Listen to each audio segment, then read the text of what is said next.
Good afternoon, Muskegon Rotarians. This is Mike Vogus, your host for today's program on healthcare planning. Our guest is Kelly St. Martin. Kelly has been a social worker in our community for 25 years. Her career has focused on helping patients and families in long-term care, hospice, and palliative care. Kelly is the Advanced Care Planning Coordinator for Chartered Healthcare Planning Coalition. As a community coalition, Charted's goal is to ensure every adult in our lakeshore communities has a plan for their future healthcare needs.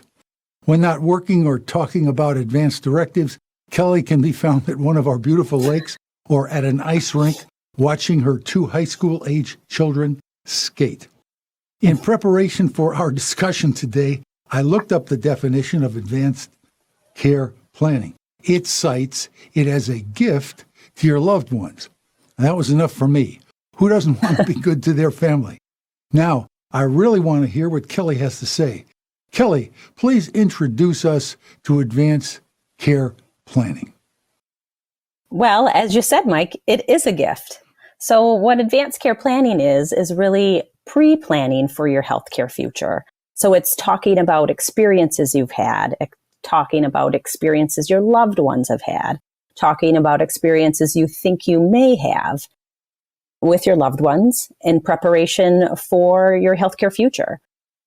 In talking about those items, we also ask that you document them on an advance directive. Well, one might think that advanced care planning is for the elderly. Is that true? Well, obviously it is for the elderly, but it's also for everybody. I think people assume, I'm not sick, or I'm not in my 90s or 80s. I don't need that type of planning. But what we really promote is that everybody has a plan. Now, the plan for an 18-year-old is going to look really different than a plan for a 30-year-old with a new family. And that plan is going to look way different than my grandma's plan at 95. But everybody should have some type of plan. Well, why should people express their wishes about health care? Shouldn't your doctor do that? I can guess why not, but let's hear. Well, it's really about control and getting your wishes honored. Your doctor is your partner in this, so he or she wants to know and needs to know what your wishes are. But we can avoid things that you may not have wanted, or we can ensure you get things that you indeed want. So talking about these, as we said when we started, is a gift. It's a roadmap. It's ensuring your future. Well, as I understand it, part of advanced care planning is choosing an advocate. Who should be considered as an advocate, and what does that mean, advocate? Advocate is really your partner or spokesperson. So when you fill out your advance directive form, it always chooses an advocate or a spokesperson. We actually like to have you choose 2, just because we're not sure if one will be out of town or one may need the extra support. Most folks would assume they would choose a partner or a spouse or an eldest child. And those are all great choices because those folks probably know you the best and probably could do the best job. But sometimes those roles are also very emotional. So perhaps your spouse or your partner needs to be your spouse or partner in that situation. And maybe we need to ask a friend or a trusted clergyman or somebody else in the community that's close to you to act as your advocate.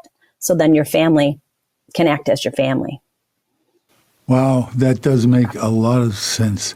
Well, what is it that an advocate should know?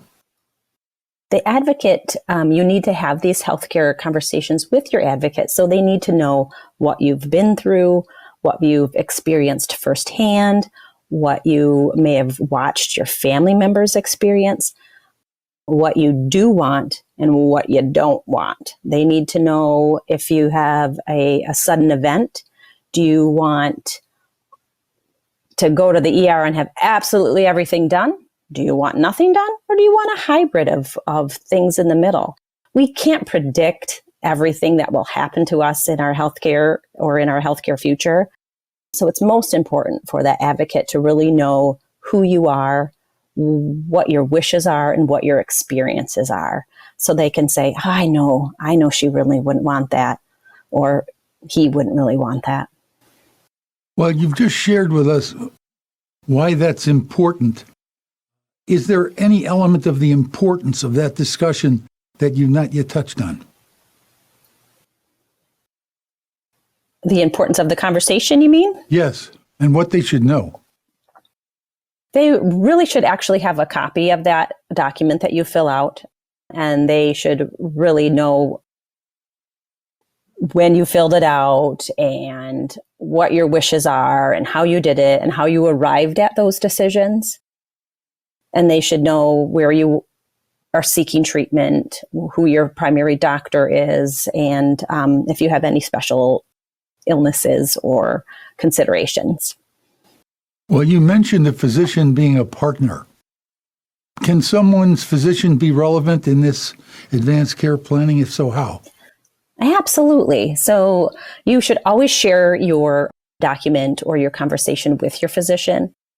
Some physicians have the time and space within their office to do these conversations and will welcome them. Some don't always have the time and staff and space to do that. So you can do these individually on your own. You can have Charted help them with you. But always remember, your physician is your guide.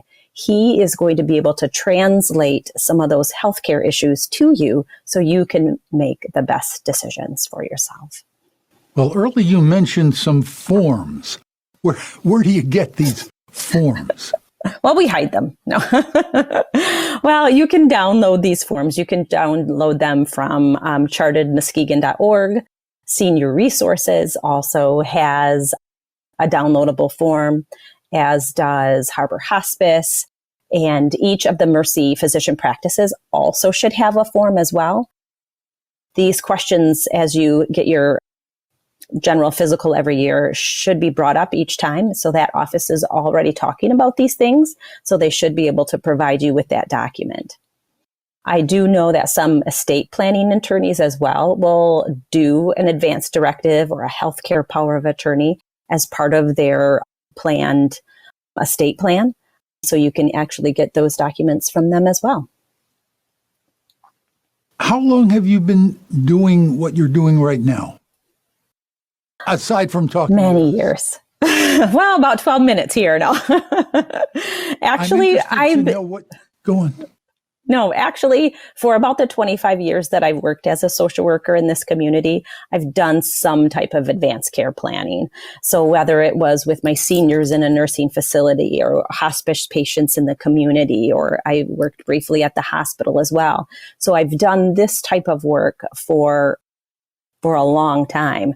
Now I've worked for Charted now for a year, but before that, I worked for them for about 5 years before that as well. So I've been promoting advanced care planning for a few years. Well, in that vast experience that you've had, there must be no doubt some unfortunate situations when the planning you're speaking of was not in place. Can you share with us one or two concepts or stories that will share the importance of what we've been talking about? Well, a lot of time it's our fear, right? We don't want to have these conversations because I think sometimes we fear if we have them, we're welcoming this scenario into our lives. But I've sat at many a bedside where a client can't speak for themselves. So they're not able to say, I really want this to continue, or I don't really want this to continue. And I have a partner at the bedside holding their hand and not knowing what to do.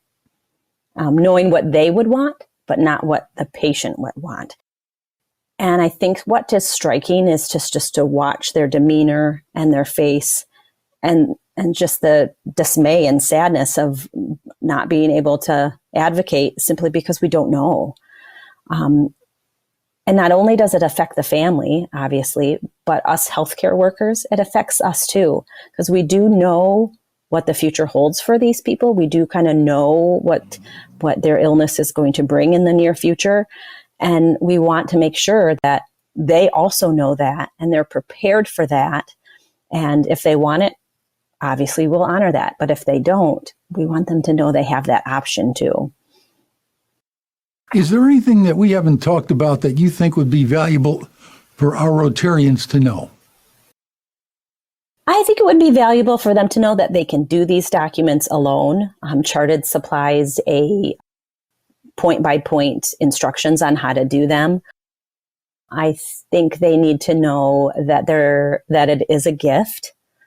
Being able to have these conversations and sitting down with your family and letting them know, this is what I'm really hoping for myself. Or, years ago, my father passed away this way and I couldn't stand this. And please make sure I don't get that situation. And there's a relief in that. There's a relief in being able to share your experiences and to be able to voice the choices that you want. Ironically, the most common thing I get is folks of a certain age wanting to have these conversations and their children of a younger age not wanting to have them. So the most common question I get is, how do I get my kids to listen? So maybe our audience members should be welcome for the conversation. So when their parents come up to them and say, this is what I want, just listen. Wow. Thank you, Kelly, for taking the time to share this information with us. And thank you for being with us for any questions that will follow in the session that is after this. Back to you, Mr. President.